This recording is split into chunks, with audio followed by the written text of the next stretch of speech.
Hello बच्चों, हाय। स्वागत है आप सभी का अपना चैनल एजुकेशन इज पावर में। तो प्यारे बच्चों, आशा है कि आप लोग खुश होंगे, तंदुरुस्त होंगे एवं मस्त होंगे।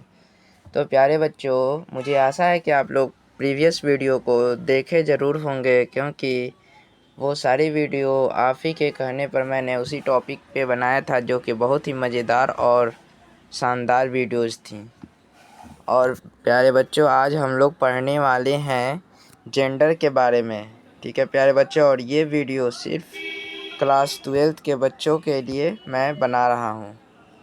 ठीक है, ये वीडियो क्लास 12th के बच्चों के लिए बहुत ही ज़्यादा उपयोगी है, क्योंकि 2025 में उनका एग्ज़ाम होने वाला है, जिसमें इस वीडियो से बहुत सारे क्वेश्चंस पूछे जा सकते हैं ऑब्जेक्टिव्स में। देखिए, यहाँ पर दिया हुआ है जेंडर। जेंडर का मतलब होता है लिंग। तो इसी के बारे में आज हम लोग पूरा पढ़ने वाले हैं। इनके भेद के बारे में पढ़ेंगे, इनके जितने भी टाइप्स हैं उनके बारे में आज लोग पढ़ेंगे। ठीक है, तो यहाँ पर देखिए, यहाँ पर लिखा हुआ है नाउन और प्रोनाउन के जेंडर, यानी कि लिंग होते हैं। यानी कि जेंडर जो होते हैं वो मेनली नाउन और प्रोनाउंस पे ही आधारित होते हैं। ठीक है, और यहाँ पर हम लोग पढ़ेंगे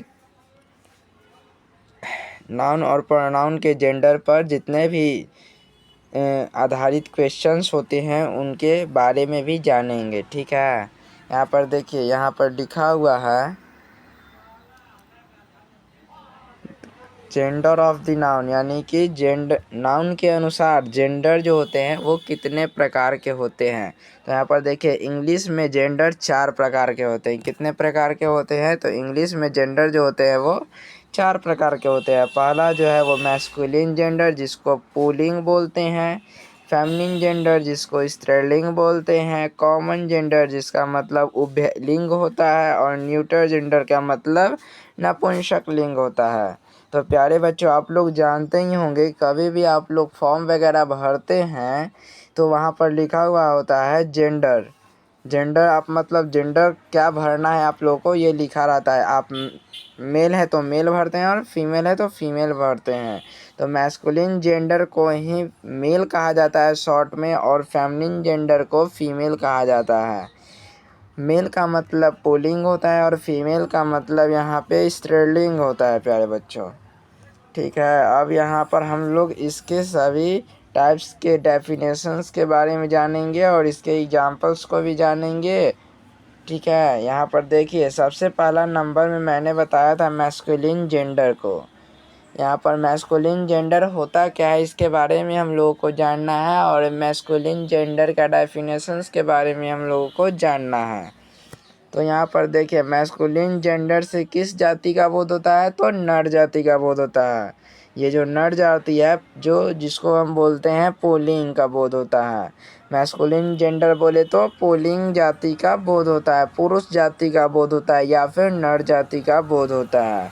जैसे यहाँ पर देख सकते हैं आप लोग, इंग्लिश में भी इसका डेफिनेशन दिया हुआ है। मैंने इसको इंग्लिश में भी डिफाइन कर बताया है। The masculine gender denotes a male, यानी कि यहाँ पर साफ साफ बोला जा रहा है कि मैस्कुलिन जेंडर जो है वो मेल को डिनोट करता है, पुरुष जाति को डिनोट करता है। ठीक है, और यहाँ पर देखिए, मैंने कुछ एग्जांपल्स वगैरह भी दिए हुए हैं, जैसे राम हो गया, हीरो हो गया, डॉग हो गया, man, father, bull, Prince, actor, tiger. ये जितने भी आप लोग एग्जांपल्स को देख रहे हैं अभी, वे सभी एग्जांपल्स जो है वो मैस्कुलिन जेंडर्स के ही हैं, यानी कि पुल्लिंग के ये एग्जांपल्स हैं। यहाँ पर देखिए, राम जो है वो स्त्रीलिंग नहीं है, वो क्या है, तो एक पुल्लिंग है। या फिर डॉग भी आप कह सकते हैं कि डॉग जो है वो यहाँ पर पुल्लिंग है। या फिर मैन का मतलब आदमी होता है, तो वो भी क्या है, तो पुल्लिंग है। यानी कि यहाँ पे जितने भी मैस्कुलिन जेंडर्स में आप लोगों को एग्जांपल्स दिखाई दे रहे हैं, वे सभी जो है वो पुल्लिंग है, यानी कि मेल हैं। तो प्यारे बच्चों, इस वीडियो को आप लोग स्किप मत कीजिएगा, क्योंकि आप लोग अगर इस वीडियो को स्किप करते हैं तो ज़रा सी बातें समझ में नहीं आएगी, और आप लोगों की एग्ज़ाम में क्वेश्चंस भी गलत हो सकते हैं। और ख़ास करके मैं बोलता हूँ, इस वीडियो का श्रेय पूरा 12th क्लास के बच्चों के लिए। ये पूरा वीडियो जो है वो 12th क्लास के बच्चों के लिए मैंने बना रखा है। ये नहीं है कि ये उनसे भी कम क्लास के बच्चे नहीं देख सकते हैं, उन्हें भी बहुत ही प्रॉपर वे में समझ में आएगी। इस वीडियो के जितने भी पढ़ाए जा रहे हैं टॉपिक्स हैं, वे सभी टॉपिक्स जो हैं वो 6 क्लास से लेकर 12th तक जो भी टॉपिक आते हैं वो एक ही होते हैं, जेंडर्स के हैं। तो ये जो वीडियो है वो क्लास 6 से लेकर 12 तक के बच्चे भी देख सकते हैं इस वीडियो को, ठीक है। और मेनली मैंने बोल रखा है सबसे पहले वीडियो के फर्स्ट में ही बोला है कि ये वीडियो जो है वो 12th के बच्चों के लिए ज़्यादा यूज़फुल है। 2025 में जब 12th के बच्चे एग्ज़ाम देंगे तो इस तरह के क्वेश्चंस आएंगे जेंडर से रिलेटेड। तो देखिए यहाँ पर बोला जा रहा है फेमिनिन जेंडर, जिसका कुछ डेफिनेशन भी होता है फेमिनिन जेंडर को। और फेमिनिन जेंडर को दूसरा रूप में क्या बोला जाता है, तो मैंने अभी बताया था कि फेमिनिन जेंडर को हम फीमेल भी बोलते हैं, फीमेल से भी डिनोट किया जाता है प्यारे बच्चों। तो यहाँ देखिए फीमेल जेंडर यानी कि फेमिनिन जेंडर, फेमिनिन जेंडर से क्या होता है, तो मादा जाति का बोध होता है। किस जाति का बोध होता है, तो मादा जाति का बोध होता है, ठीक है प्यारे बच्चों। बहुत ही ईजी वे में इसका डेफिनेशंस हैं और इनके इंग्लिश में भी डेफिनेशंस हैं जिसको आप देख सकते हैं। The feminine gender denotes a female, ये इसका मतलब होता है कि ये जो फेमिनिन जेंडर जो है वो किसको डिनोट करता है, तो एक फीमेल को डिनोट करता है, यानी कि स्त्री को डिनोट किया जाता है, स्त्रीलिंग को डिनोट किया जाता है, या फिर मादा जाति का बोध होता है, ठीक है। अब यहाँ पर आप लोग देख सकते हैं इसके एग्जाम्पल्स के बारे में। देखिए यहाँ पर मैंने कुछ एग्जाम्पल्स दिए हुए हैं, जो कि ये जितने भी एग्जाम्पल्स हैं वो क्या हैं, तो फेमिनिन जेंडर्स के हैं, यानी कि फीमेल कैटेगरी के ये सभी एग्जाम्पल्स हैं। तो देखिए यहाँ पर पहले नंबर में लिखा हुआ है सीता, जो कि क्या है, तो एक फीमेल है, एक स्त्रीलिंग है। ओमेन जो कि फीमेल है, मदर फीमेल है, काउ फीमेल है, सिस्टर फीमेल है, एंड ऑथर, ठीक है। तो यहाँ पर देख रहे होंगे आप लोग कि जितने भी यहाँ पर एग्जाम्पल्स दिए हुए हैं वे सभी जो है वो फेमिनिन जेंडर्स के हैं, स्त्री जाति का बोध हो रहा है इन सभी एग्जाम्पल्स में। तो आई होप कि आप लोगों को यह वीडियो बहुत ही अच्छी लग रही होगी, आप लोगों को बहुत ही शानदार तरीके से समझ में आ रहे होंगे, ठीक है प्यारे बच्चों। तो इस वीडियो को लाइक ज़रूर कीजिएगा और सब्सक्राइब करना तो बिल्कुल भी नहीं भूलिएगा, क्योंकि मैं इसी प्रकार के वीडियो आपके सामने लेकर आता रहूँगा हर रोज़। तो आप लोग इस वीडियो को सब्सक्राइब करके रख लीजिएगा इस चैनल्स को, ताकि हर वीडियो का नोटिफिकेशन सबसे पहले आपके पास आए। तो देखिए यहाँ पर तीसरा नंबर में दिया हुआ है कॉमन जेंडर। कॉमन जेंडर क्या होता है, मैंने क्या पढ़ाया आप लोगों को, आप लोगों ने पढ़ लिया पहला फेमिनिन जेंडर जिसमें नर जाति का बोध हो रहा था, सेकंड में हमने पढ़ाया फेमिनिन जेंडर जिसमें मादा जाति का बोध हो रहा था। तो मैस्कुलिन जेंडर नर जाति का बोध हो रहा था और फेमिनिन जेंडर मादा जाति का बोध हो रहा था, यानी कि मेल और फीमेल के बारे में हम लोगों ने अभी तक पढ़ लिया। अब हम लोगों को पढ़ना है कॉमन जेंडर। कॉमन जेंडर में देखिए आप लोग, कॉमन जेंडर से यह बोध होता है कि नाउन या तो नर जाति का है या फिर क्या है, तो मादा जाति का है, यानी कि इसमें हम लोग ये पढ़ने वाले हैं। कॉमन जेंडर का मतलब होता है कि या तो कोई नाउन रहेगा, यानी कि हम लोग जानते हैं कि नाउन का मतलब क्या होता है, तो हम जिन चीज़ों का नाम नाउन कहलाता है, मतलब प्रत्येक चीज़ों का नाम ही नाउन होता है। तो हमारे अगल बगल इर्द गिर्द जो भी है वो सभी क्या है, तो नाउन है, और नाउन्स को तो हम लोग जानते ही हैं। तो जिस नाउन से यहाँ पर हम ये भी बोल सकते हैं, जिस नाउन से नर जाति और मादा जाति दोनों जातियों का बोध होता है, यानी कि स्त्रीलिंग और पुल्लिंग दोनों जातियों का बोध होता है, कॉमन जेंडर कहलाता है, ठीक है।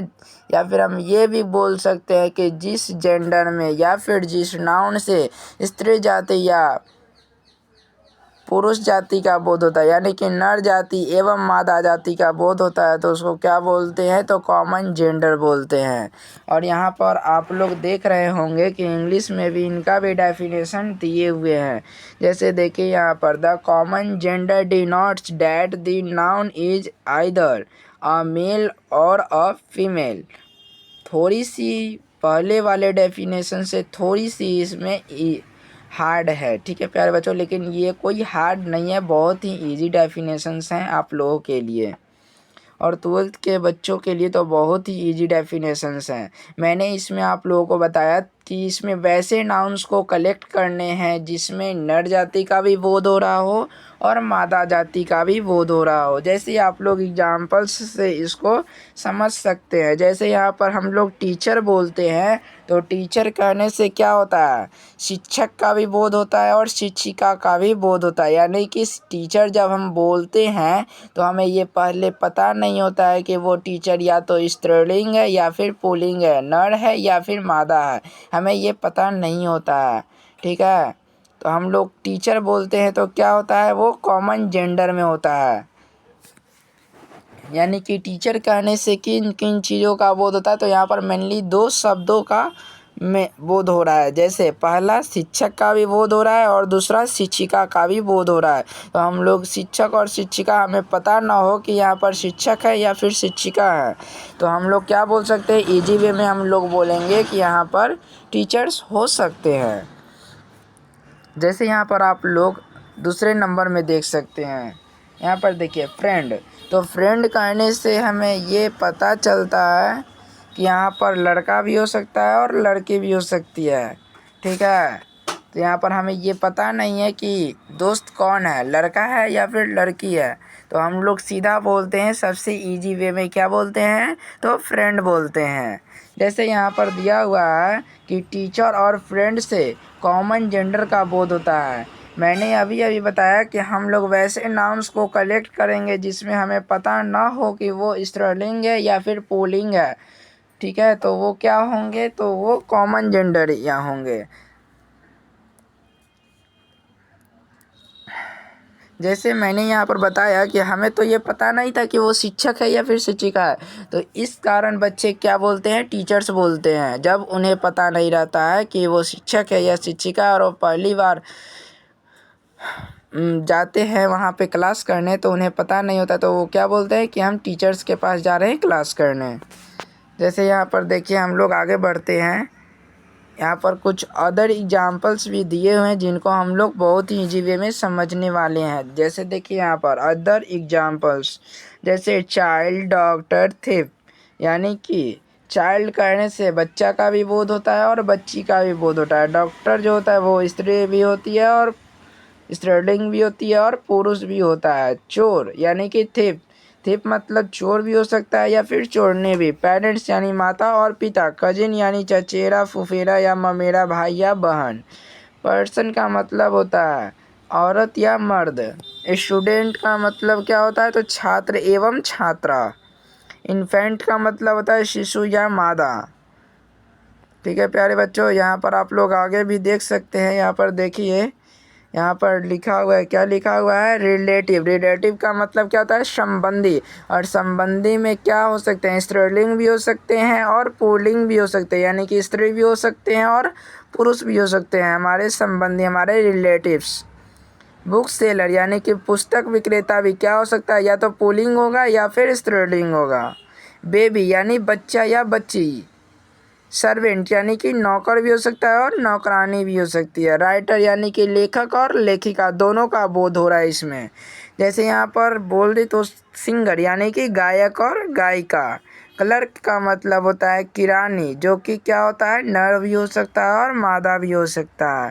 पंछी भी नर या मादा दोनों होते हैं। हिरन भी नर या मादा दोनों होते हैं। सीप भी भेड़ या सिप मतलब भेड़ होता है और भेड़ भी जो होता है वो नर एवं मादा दोनों होता है। ड्राइवर भी स्त्री एवं पुरुष होते हैं। और फूल यानी मूर्ख, जो कि स्त्री और पुरुष दोनों होते हैं। ठीक है, यहाँ पर देखिए प्रोफेसर। प्रोफेसर का मतलब होता है अध्यापक या फिर अध्यापिका। नोवेलिस्ट मतलब उपन्यासकार या फिर उपन्यासकार। और उपन्यासकार जो होते हैं वो स्त्रीलिंग भी हो सकते हैं और पुल्लिंग भी हो सकते हैं प्यारे बच्चों। जैसे यहाँ पर आप लोग जानने वाले हैं चौथे नंबर में, क्या जानने वाले हैं, न्यूटर जेंडर को। न्यूटर जेंडर होता क्या है, इनके भी कुछ डेफिनेशंस दिए हुए हैं। ठीक है, तो इनके डेफिनेशंस को अभी हम लोग जानेंगे। देखिए यहाँ पर बोला जा रहा है कि न्यूटर जेंडर से यह बोध होता है कि नाउन न तो नर जाति का और न ही मादा जाति का है। इससे हमें यह पता चलता है न्यूटर जेंडर में कि कोई भी नाउन हो, नाउन किसको बोलते हैं, जो किसी का नाम होता है, यानी कि किसी व्यक्ति, वस्तु, स्थान या जानवर के नाम को क्या बोलते हैं, तो नाउन बोलते हैं। तो यहाँ पर नाउन से हमें क्या पता चलता है कि कोई स्त्रीलिंग होगा और कोई पुल्लिंग होगा। तो इसमें न्यूटर जेंडर में हमें बोला जा रहा है कि न्यूटर जेंडर में ना ही स्त्रीलिंग का बोध होता है और ना ही पुल्लिंग का बोध होता है। ठीक है, यानी कि ना मैस्कुलिन जेंडर होंगे और ना ही फेमिनिन जेंडर होंगे। तो कौन से जेंडर होंगे, तो इसीलिए तो इन्हें न्यूटर जेंडर में रखा गया है। तो इनके भी कुछ इंग्लिश के डेफिनेशंस हैं जिनको आप लोगों को जानना बेहद आवश्यक है। जैसे यहाँ पर देखिए लिखा गया है, the neuter gender denotes that the noun is neither a male nor a female. ठीक है, और यहाँ पर कुछ एग्जाम्पल्स भी दिए हुए हैं। मैंने अभी क्या बताया कि न्यूटर जेंडर में ना ही स्त्रीलिंग का बोध होता है और ना ही पुल्लिंग का बोध होता है। तो देखिए यहाँ पर वुड, वुड जो है वो क्या है, वुड का मतलब क्या होता है, वुड का मतलब होता है यहाँ पर लकड़ी। और हम जानते हैं कि लकड़ी ना ही स्त्रीलिंग है और ना ही पुल्लिंग है, तो क्या है, तो ये एक प्रकार का नपुंसक लिंग है। जैसे oil, crow, ant, bench, school, book, pen, class, watch, honesty, army, ETC, ये जितने भी आपको दिखाई दे रहे हैं स्क्रीन पे, ये सब क्या है, तो न्यूटर जेंडर्स के उदाहरण है, एग्जाम्पल्स हैं न्यूटर जेंडर के। ठीक है प्यारे बच्चों, तो आई होप कि आपको जेंडर के चारों टाइप्स जो हैं वो आप लोगों को बहुत ही अच्छी तरीके से समझ में आ रही होंगी और आ भी गए होंगे।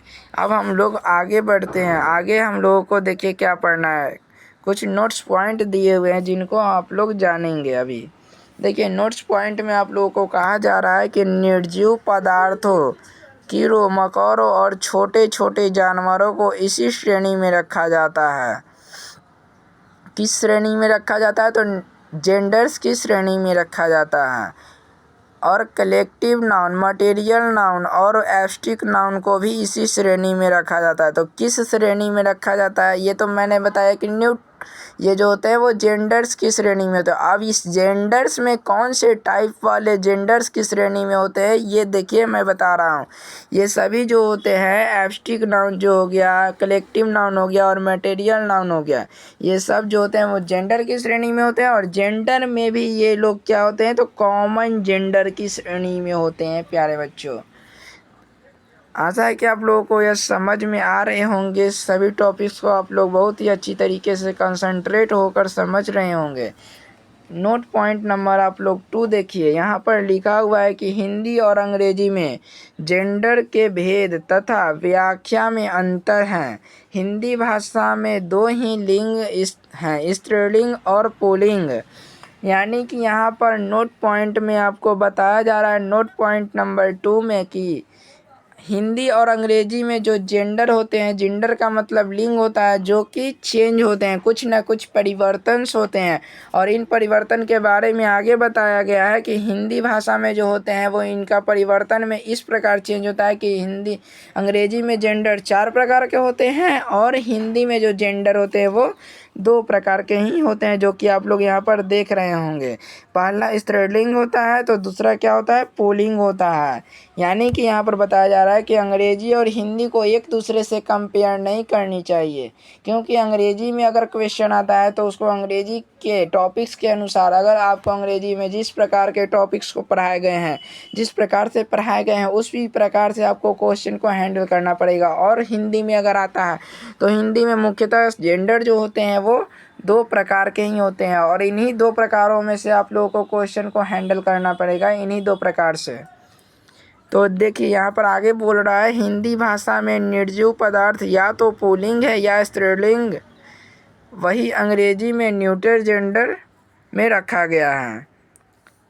जैसे यहाँ पर देखिए, कलम हिंदी भाषा में स्त्रीलिंग है, परंतु पेन अंग्रेजी भाषा में न्यूटर जेंडर है। जैसा कि मैंने आप लोगों को बताया कि हिंदी और इंग्लिश में जब आप लोग जेंडर को पढ़ते हैं, मेनली आप लोग जेंडर को पढ़ते हैं, तो कुछ ना कुछ परिवर्तन आते हैं, कुछ चेंजेस होते हैं। जैसे देखिए हिंदी में अगर हम लोग जेंडर को पढ़े, लिंग को पढ़ें, तो हम लोगों ने जाना कि कलम को हिंदी भाषा में क्या बोलते हैं, तो स्त्रीलिंग बोलते हैं। लेकिन जब मैंने अंग्रेजी के भी जेंडर्स को पढ़े हैं तो हम लोग ये कह सकते हैं कि ये कलम जो है वो इनको इंग्लिश में पेन बोला जाता है, और पेन से सीधा न्यूट्रल जेंडर का बोध होता है, क्योंकि ये पेन जो होते हैं वो ना ही स्त्रीलिंग होते हैं और ना ही पुल्लिंग होते हैं। ये एक प्रकार के उभयलिंग होते हैं, यानी कि नपुंसक लिंग होते हैं। उभयलिंग नहीं, उभयलिंग जो होते हैं वो कॉमन जेंडर्स को बोलते हैं। ठीक है प्यारे बच्चों, जैसे यहाँ पर देख रहे हैं लिखा गया, क्या लिखा गया है, मैस्कुलिन जेंडर से क्या है, फेमिनिन जेंडर में इनको कन्वर्ट करना है, यानी कि बदलना है। तो आप लोग यहाँ पर देखिए, यहाँ पर 1 नंबर में कहा जा रहा है कि अंग्रेजी भाषा में 1 नंबर में बोला जा रहा है कि अंग्रेजी भाषा में बहुत सारे ऐसे शब्द हैं जिनको फेमिनिन रूप में पूर्णतः नए शब्दों का प्रयोग होता है। जैसे यहाँ पर देखिए, आपको अगर दे देता है सबसे फर्स्ट में फेमिनिन जेंडर, तो आपको मैस्कुलिन जेंडर में कन्वर्ट करना पड़ेगा। अगर आप लोगों को बोल देता है मैस्कुलिन जेंडर में दे देता है और फेमिनिन जेंडर में कन्वर्ट करना पड़ता है, तो आप कर सकते हैं बहुत ही ईजी वे में। जैसे आप लोग यहाँ पर देख सकते हैं, यहाँ पर लिखा हुआ है इस तरफ जो होते हैं, यहाँ पर देखिए ये रेखा जो है, इस रेखा के इस तरफ जो होते हैं वो मैस्कुलिन जेंडर है, और रेखा के उस तरफ जो है वो फेमिनिन जेंडर है आपके। तो देखिए मैस्कुलिन जेंडर में अगर बॉय देता है तो फेमिनिन जेंडर में उसका क्या हो जाएगा, गर्ल। अगर मैस्कुलिन में सन हो तो क्या हो जाएगा, फेमिनिन में डॉटर। सन मतलब बेटा और डॉटर मतलब बेटी, यानी कि मैन। यहाँ पर मैन का मतलब पुरुष होता है, तो वोमेन का मतलब जो होता है वो स्त्री होता है। अंकल मतलब चाचा, तो आंटी मतलब चाची होता है। ठीक है, जैसे यहाँ पर देख सकते हैं बहुत सारे एग्जाम्पल्स दिए हुए हैं। ठीक है प्यारे बच्चों, बहुत ही इजी वे में इनका एग्जाम्पल्स दिए हुए हैं, और इन एग्जाम्पल्स को भी बहुत ही ज़्यादा याद करने पड़ेंगे। अगर आप लोगों को ये एग्जाम्पल्स याद नहीं रहते हैं तो आप लोग क्वेश्चंस को गलत कर सकते हैं एग्ज़ाम्स में।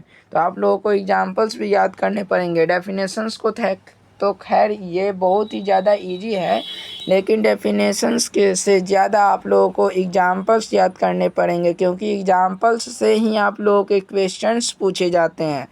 जैसे यहाँ पर देखिए बोला जा रहा है, क्या बोला जा रहा है, तो कुछ शब्दों में ESS जोड़कर मैस्कुलिन से फेमिनिन बनाया जाता है। जैसे आप लोगों को अगर मैस्कुलिन जेंडर दे देता है और उसको फेमिनिन जेंडर में कन्वर्ट करना होता है, तो यहाँ पर रोल नंबर 2 कहता है कि आपको E और SS जोड़ना पड़ेगा, तभी आप फेमिनिन जेंडर में कन्वर्ट कर पाएंगे। तो जैसे यहाँ पर देखिए गॉड, सबसे पहला नंबर जो है वो मैस्कुलिन का जो गॉड है, और फेमिनिन जेंडर में जब इसको हम लोग कन्वर्ट करते हैं तो ये क्या होता है, गॉडेस हो जाता है। उसी प्रकार लायन का क्या हो जाएगा, लायनेस। पोएट का पोएटेस, प्रीस्ट का प्रीस्टेस, ऑथर का ऑथरेस, गैंट का गैंटेस। ठीक है, यहाँ पर बहुत ही इजी क्वेश्चंस पूछे जाते हैं, जो कि पढ़ लेते हैं तो बहुत ईजी होते हैं और नहीं पढ़ते हैं तो बहुत हार्ड होते हैं। मतलब ये वैसे बच्चों से कंपेयर कराई जाती है पढ़ाई को, कि जो बच्चे इस हर टॉपिक को पढ़ लेते हैं तो उनके लिए वो टॉपिक जो होता है बहुत ही ईजी बन जाता है, और जो बच्चे इस टॉपिक को या फिर कोई भी टॉपिक को नहीं पढ़ते हैं तो उनके लिए हर टॉपिक उनके लिए हार्ड ही होता है। तो मैंने सबसे पहले बताया, क्या बताया था, कि जेंडर जो होते हैं वो क्या होते हैं, 4 टाइप होते हैं जेंडर के। जब मैंने 4 टाइप जेंडर को बताया तो मैंने प्रत्येक टाइप्स को भी बताया। जैसे पहला में बताया मैंने मैस्कुलिन जेंडर, जिसमें क्या हो रहा था, मैस्कुलिन जेंडर में नर जाति का बोध हो रहा था। मैस्कुलिन जेंडर का मतलब होता है पुल्लिंग। और फिर मैंने बताया था, क्या बताया था मैंने, फिर मैंने बताया था फेमिनिन जेंडर को, और फेमिनिन जेंडर का हिंदी होता है स्त्रीलिंग, और इसमें सिर्फ मादा जाति का बोध होता है। सिर्फ क्या होता है, तो मादा जाति या फिर स्त्री जाति का बोध होता है। और तीसरे पॉइंट में मैंने बताया था कॉमन जेंडर, जिसका मतलब होता है उभयलिंग, और उभयलिंग में जो होता है वो स्त्री और पुल्लिंग दोनों जातियों का बोध होता है। और मैंने चौथे नंबर में बताया था न्यूट्रल जेंडर को, और न्यूट्रल जेंडर का मतलब होता है नपुंसक लिंग, और नपुंसक लिंग में मैंने बताया था कि इसमें ना ही नर जाति का बोध होता है और ना ही स्त्री जाति का बोध होता है। प्यारे बच्चों, आप लोग समझ गए होंगे, ठीक है। आप लोग इस वीडियो को स्किप मत कीजिएगा, क्योंकि अगर आप लोग इस वीडियो को स्किप करते हैं तो आप लोगों को यह क्लास बहुत ज़्यादा डिस्टर्ब कर सकती है। आप लोग को ये समझ में ही नहीं आएगी कि हमने क्या पढ़ाया था और आप लोगों ने क्या पढ़ा था। मजाक मजाक में आप लोग इसको छोड़ देंगे। तो जैसे मैंने यहाँ पर बताया था, जेंडर्स के जो होते हैं वो 4 टाइप होते हैं और किन के अनुसार होते हैं, तो नाउन और प्रोनाउंस के अनुसार होते हैं। तो मैंने अभी जो पढ़ा प्रीवियस में, अभी मैंने जो पढ़ा था वो क्या था, तो नाउन्स के अनुसार जो थे वो जेंडर 4 टाइप के थे। अभी हम पढ़ेंगे किसके बारे में, तो प्रोनाउंस के बारे में। और प्रोनाउंस के बारे में जो होता है वो जेंडर जो होते हैं वो 4 ही प्रकार के होते हैं, लेकिन एक अलग से, जिस प्रकार व्यक्ति का नाम जो रियल नाम होता है और उसी में कुछ उर्फ लगाकर एक और नाम जोड़ दिया जाता है, उसी प्रकार इसमें भी है। नाउन और प्रोनाउंस के अनुसार, दोनों के अनुसार जेंडर जो होते हैं वो 4 प्रकार के होते हैं, लेकिन प्रोनाउंस के अनुसार एक बढ़ जाता है, यानी कि एक बढ़ा दिया जाता है। लेकिन इसको हम लोग नहीं पढ़ेंगे, इनको हम लोगों को नहीं पढ़ना है, क्योंकि ये जो होते हैं प्रोनाउंस के अनुसार जो होते हैं वो क्वेश्चंस में नहीं पूछे जाते हैं, ठीक है। तो यहाँ पर देखिए पहला नंबर बोला जा रहा है pronouns of masculine gender. Masculine genders में देखिए क्या क्या आते हैं। यहाँ पर सबसे पहला ही, हिम, हिज और हिमसेल्फ, ये जो हैं वो सभी क्या है, मैस्कुलिन जेंडर में है प्रोनाउंस के अनुसार। और दूसरा नंबर में बोला जा रहा है प्रोनाउंस ऑफ फेमिनिन जेंडर। तो फेमिनिन जेंडर में क्या आएंगे, सी, हर, हर्स, हरसेल्फ, ठीक है। अब हम लोग आगे बढ़ते हैं 3 नंबर की तरफ। तो देखिए यहाँ पर 3 नंबर में बोला जा रहा है प्रोनाउंस ऑफ कॉमन जेंडर। तो कॉमन जेंडर में क्या क्या आ सकते हैं, आप ही लोग बता दीजिए क्या क्या आएंगे। मैंने नाउन्स के अनुसार बताया कि कॉमन जेंडर में ना, ये जो स्त्रीलिंग और पुल्लिंग होते हैं ये दोनों जातियों का बोध होता है। तो मैंने अभी अभी बता रहा हूँ कि प्रोनाउंस ऑफ कॉमन जेंडर, यानी कि प्रोनाउन के अनुसार कॉमन जेंडर में क्या क्या आ सकते हैं। तो आप लोग इसके आंसर में देख सकते हैं। सबसे पहला दिया हुआ है I, me, mine, myself, we, us, ours, ourself, you, yours, yourself, yourselves, somebody, nobody, anybody, everybody, someone, none, no one, anyone, no one, everyone, who, whom, etc इत्यादि का मतलब होता है कि हमें अभी इसके बाद लिखने की इच्छाएं प्रकट नहीं होती है, तो हम लोग etc लिख कर यहाँ पर स्टॉप कर देते हैं, ठीक है प्यारे बच्चों। तो यहाँ पर देखिए नाउन प्रोनाउंस के अनुसार हम लोग जेंडर के चौथे भाग को देखेंगे। तो प्रोनाउंस ऑफ न्यूटर जेंडर, ठीक है। तो न्यूटर जेंडर में प्रोनाउंस के अनुसार आप लोग देख रहे होंगे कि क्या लिखे हुए इसके आंसर्स। तो देखिए it, itself, nothing, anything, everything, something, which, etc, ठीक है प्यारे बच्चों। इससे ये जो टॉपिक्स आप लोगों को अभी मैं पढ़ा रहा हूँ, इस टॉपिक से आप लोगों के क्वेश्चंस नहीं पूछे जाते हैं। मैंने अभी जो टॉपिक्स को पढ़ाया था नाउन्स के अनुसार, उसी से आप लोगों के क्वेश्चंस पूछे जाएंगे। और मैंने अभी अभी बताया था कि प्रोनाउंस के अनुसार जेंडर जो होते हैं वो भी 4 प्रकार के होते हैं, लेकिन इसमें एक ऐड हो जाते हैं अलग से। तो यहाँ पर देखिए बोला जा रहा है pronouns used for all gender, यानी कि ऑल जेंडर के बारे में 5वें नंबर में बताया जा रहा है। तो इसमें देखिए इसके आंसर में देखिए आप लोग they, them, theirs, themselves, this, that, each, either, neither, many, both, whose, that, sorry बच्चों डैट नहीं, what, all, some, none, etc, ठीक है प्यारे बच्चों। तो आप लोगों को यह वीडियो बहुत ही अच्छी तरीके से समझ में आ रही होगी, ऐसा मुझे उम्मीद है प्यारे बच्चों। बाकी के आपके क्या राय हैं वो आप लोग क्या कीजिएगा, तो कमेंट कर कर बताइएगा, ठीक है प्यारे बच्चों। तो आप लोगों को मैंने अभी अभी पढ़ाया, क्या पढ़ाया था, तो मैंने सर्वप्रथम आप लोगों को पढ़ाया था जेंडर्स के बारे में। मैंने बताया कि जेंडर जो होते हैं वो कितने प्रकार के होते हैं, तो 4 प्रकार के होते हैं। और जेंडर को हिंदी में लिंग बोला जाता है। मैंने उन 4 टाइप्स को ही पढ़ा जो कि यहाँ पर निम्नलिखित दिए हुए हैं, और मैंने इन सभी टाइप्स के डेफिनेशंस को भी बताया। हिंदी में भी इसके डेफिनेशंस को मैंने अभी बता दिया, और मैंने इंग्लिश में भी इसके डेफिनेशंस को बता दिया प्यारे बच्चों। और साथ ही साथ मैंने इसके सबसे आवश्यक चीज़ यानी कि एग्जाम्पल्स को भी बताया, क्योंकि आपके एग्ज़ाम में जो भी क्वेश्चंस आने वाले हैं वो ना ही आपके डेफिनेशंस से आएंगे, ना हिंदी के डेफिनेशंस से आएंगे और ना ही इंग्लिश के डेफिनेशंस से आएंगे। ये डेफिनेशंस बच्चों को इसलिए पढ़ा दिया जाता है ताकि बच्चा इस डेफिनेशंस को समझकर उसके क्वेश्चंस को सॉल्व कर पाए। ठीक है, तो इसके जितने भी एग्जाम्पल्स होते हैं वो इस सभी एग्जाम्पल्स को आप लोगों को क्या करना है, तो बढ़िया तरीके से याद कर लेना है, ताकि आप लोगों को जेंडर से रिलेटेड कोई भी क्वेश्चन स्किप ना हो, कोई क्वेश्चन छूटे नहीं। तो इसीलिए आप लोग इस वीडियो को स्किप मत कीजिएगा। इस वीडियो को पूर्ण रूप से शुरू से अंत तक इस वीडियो को लाभ उठाइएगा। ठीक है प्यारे बच्चों, तो आशा है कि आप लोगों को यह पूरा वीडियो बहुत ही अच्छी तरह से समझ में आ रही होंगी और आ ही गई होंगी। आप लोगों का यहाँ पर जो होता है वो क्या होता है, तो द एंड होता है प्यारे बच्चों। ठीक है प्यारे बच्चों, तो आप लोग इस वीडियो को लाइक कीजिएगा, सब्सक्राइब कीजिएगा और ज़्यादा से ज़्यादा अपने दोस्तों के पास शेयर ज़रूर कीजिएगा। ठीक है प्यारे बच्चों, धन्यवाद।